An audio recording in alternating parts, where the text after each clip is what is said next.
How to fix downloads failed in Chrome. What's up everyone? In today's tutorial, I'll be showing you guys how you can fix if your downloads are failing on Google Chrome. But before we get started, make sure to head down below to give this video a quick like and subscribe to the channel. So the first thing that you need to do is long press on your Chrome app and head over to its app info.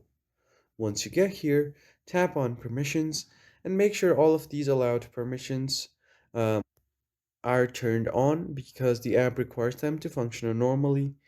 And once you do that, scroll down and head over to storage. From here, you want to clear cache. And once you clear cache, you just want to go back and head over to your battery uses.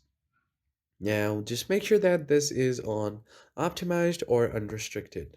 After that, head over to install unknown apps and make sure this is allowed as well.